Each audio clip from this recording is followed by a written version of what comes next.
Bismillahirrahmanirrahim. Assalamualaikum warahmatullahi taala wabarakatuh. And very good evening to everybody. First, let me introduce myself. My name is Muhammad Faiz Muhdir. You can call me Brother Faiz. I come from Kelang, Selangor.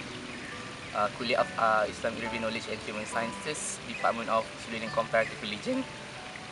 Second year, second sem students. For the topic that I will discuss for today is, I can say, it's the most important.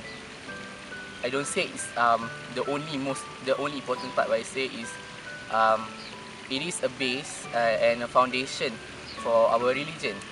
That is Aqidah Islam. As you know, Aqidah Islam comprises with many parts. We have so many issues that can be discussed in Aqidah, but what I want to talk about today is its most important elements in Aqidah Islam, that is about God, Allah. And first, of course, if we say about God, if we discussing about God, we cannot run away from the fact that we must know the attributes of God, the attributes of Allah. In Islam, we cannot deny the fact that and we as a Muslim also believe that we cannot give Allah the attributes that is not been given by Himself. And what I mean is that we cannot simply describe Allah according to our desire or our lust. If we want to describe Allah, we need to describe Allah according to what been described in Quran and what is being described in Al-Hadith.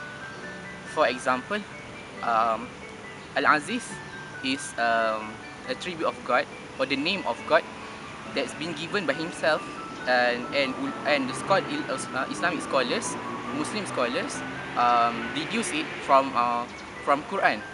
So we as a Muslim believe that if Allah has says that He is Al-Aziz, He is strong, He is mighty, we believe that He is mighty. This belief is not merely dogmatic, but for me, for myself, my private opinions, that it is something rational, that I can rationalize it. Why Allah want to describe Himself as something. For example, if God want to describe Himself as merciful, we believe that He is merciful. In Arabic, we call it as Ar-Rahman or Ar-Rahim. The fact that God is merciful is indeed everywhere, and is proven on ourselves. For example, the fact that we still breathing until today without even need to pay even a single cent is one of the proof that God is merciful. And if God really want to charge us for breathing, then I don't think it is a mistake or it is wrong, because we are indeed His creatures, His creations. In Islam, we believe that God and humans relationship is mutual. So, as we breathing something that is owned by Allah, so we also have something that we need to pay. I so call it as pay. We need to do something to repay what we take from Allah. That is the oxygen that we breathe every day. And that is our service or our ibadah towards Him. So as what I say is what I'm discussing just now is about God. There is something that is exalted, and I'm as a mortal human being cannot just discuss it according to my lust and my desire.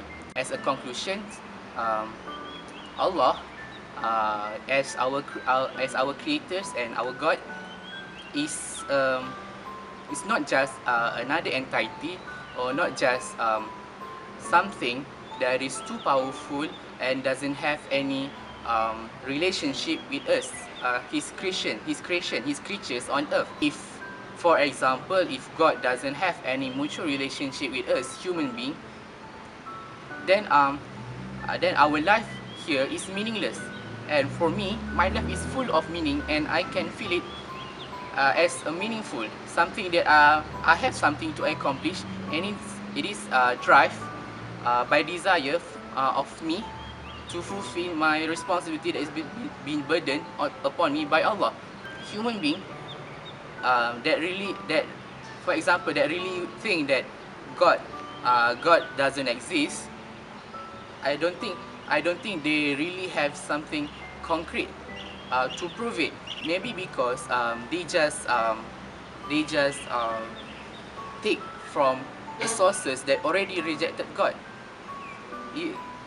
As indeed God, if you want to feel or prove the existence of God, we need to first um, admit the existence of God. Then only after that we can prove its existence. But if we from the beginning our a priori is God doesn't exist, of course eventually we will try to find a proof that God doesn't exist. Then nothing good will be achieved. So that's all from me. As a human being, I admit myself can commit a mistake or something wrong, or maybe I have said something wrong. As I am a human, I'm also just merely a student that my knowledge is not perfect, or my knowledge is just it's not wholesome. So maybe if any of my arguments or what I say is maybe according to your knowledge or according to your mind is wrong, so I really appreciate if you can correct me. Thank you for listening to my humble and simple idea and argument. Thank you again. Assalamualaikum warahmatullahi taala wabarakatuh.